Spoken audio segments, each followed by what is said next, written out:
Good evening. Welcome to Harbinger, your favorite place where you will learn your literature review. This is your masterclass for the PhD students.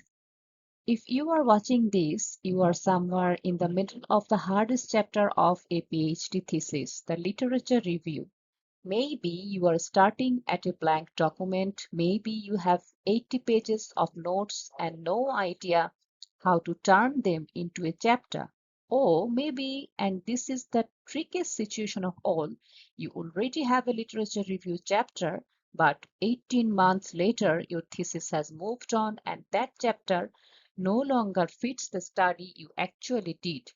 This course is built to solve all three problems we are going to cover in order: what a literature review actually is and why examiners care about it so much, the different types of reviews, and why the thematic review is the one most PhD committee expect, the exact structural anatomy of a strong thematic literature review, section by section, the single biggest mistake that gets literature reviews sent back for revision, and because this is the part almost no supervisor teaches you, how to recognize when your literature review has stopped serving your thesis, and a practical, repeatable method for maturing and realigning it before submission. Grab a notebook. Every lesson ends with something you can act on immediately in your own thesis document. Let's begin. Here's the map for the whole course. In 4 movements, part 1 is foundations. We set the stage by asking what a literature review is actually for, from the point of view of the person who will examine your thesis. Part 2, types and structure, is where we get concrete. I will show you the 4 common review types so you know which one your discipline expects, and then we dissect the thematic literature review piece by piece: introduction, thematic body, synthesis, gap, and the bridge to your methodology. Part 3, synthesis skills, tackles the single biggest reason literature reviews get criticized. They read as a summary of what other people said, not as an argument the student is building. I will give you a concrete technique to fix that in your own writing. And part 4 is the part you may have come here for specifically, the refinement method. This is what to do when your literature review was written 18 months ago. Your research question has since evolved and the chapter no longer talks to the rest of your thesis. I will give you a diagnostic checklist and a 5-step process to bring it back into alignment without starting from scratch. By the end, you will have both a structural template and a revision system you can reuse for every edit. Let's start with a question worth sitting with. Why does a literature review matter so much? It is, after all, just a summary of what other people have already written. Here's the reframe I want you to hold on to for the rest of this course. A literature review is not a summary, it is an argument. Its job is to prove 4 things at once. First, it proves scholarly comment, that you have read widely and deeply enough in your field that an examiner trusts you, your judgment about what matters and what does not. Second, it justifies your research question. If your review is strong, by the time a reader finishes it, your question feels inevitable, like the only sensible thing left to study. If it's weak, your question feels like it came out of nowhere. Third, it sets the evaluative frame for everything that follows. Your methodology gets judged against the gap the review identified. Your findings get judged against the debate the review set up. If the review is thin, everything downstream looks unmotivated, even if the actual research is excellent. And fourth, this is the one supervisors rarely say out loud. Most these theses are not sent back because the data is bad. They are sent back because the literature review does not build a convincing case. Keep that in mind every time you sit down to write this chapter. Before we build a thematic review, you need to know it's one option among four and know why we are choosing it. A chronological review organizes literature by time. It traces how thinking on a topic developed decades by decades. It works well when the history of an idea is the story you are telling.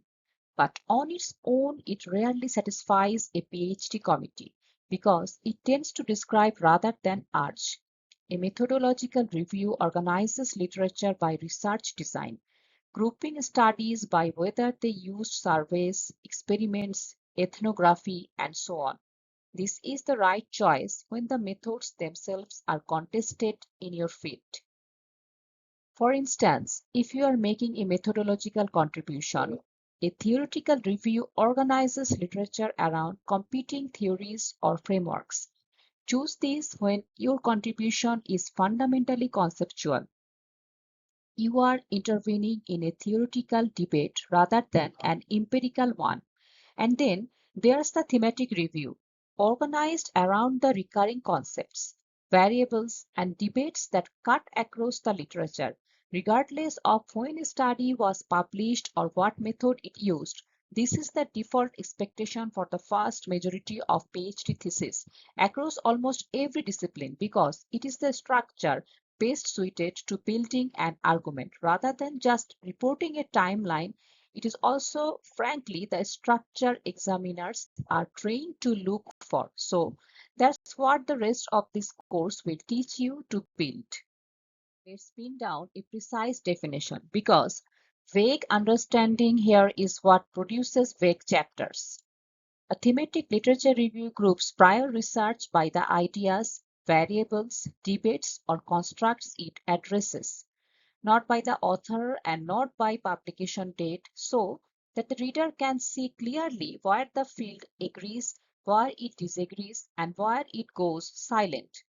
Look at the two sentences on screen. The first, Smith found X, then Jones found Y, is author by author reporting.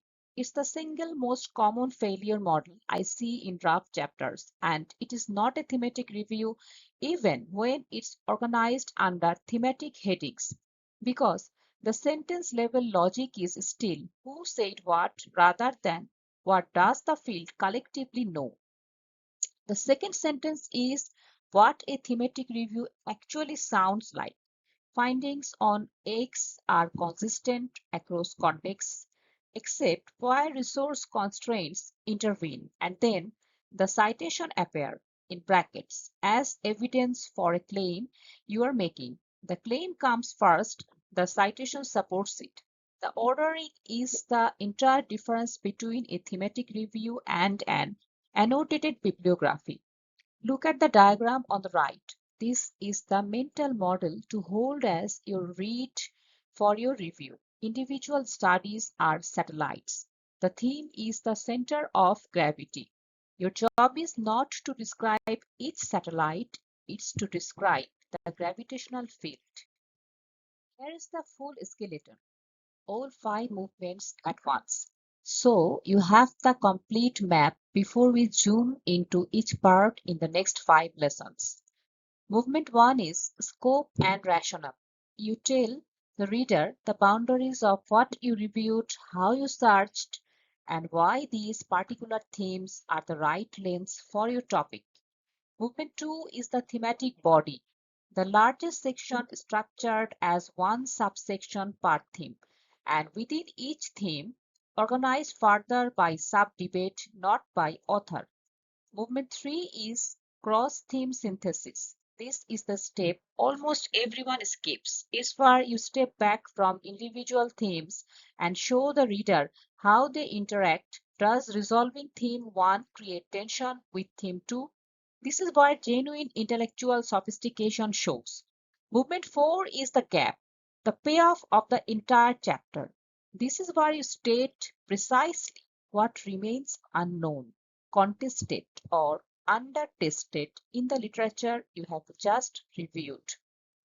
And movement 5 is the bridge to method, a short but critical passage that explicitly connects the gap you identified to the research design you choose. Without this bridge, your methodology chapter reads as if it fell from the sky. It fell from the sky. Notice the order. Each movement earns the next. You cannot credibly state a gap in movement 4 if you haven't synthesized across themes in movement 3. Keep this 5-stage map into front of you as we go deeper. The thematic literature review. Are you loving it? Go grab the full course at your favorite place, Harbingerhyme. Link is in the description, where you will get 18 video lessons plus one workbook sheet.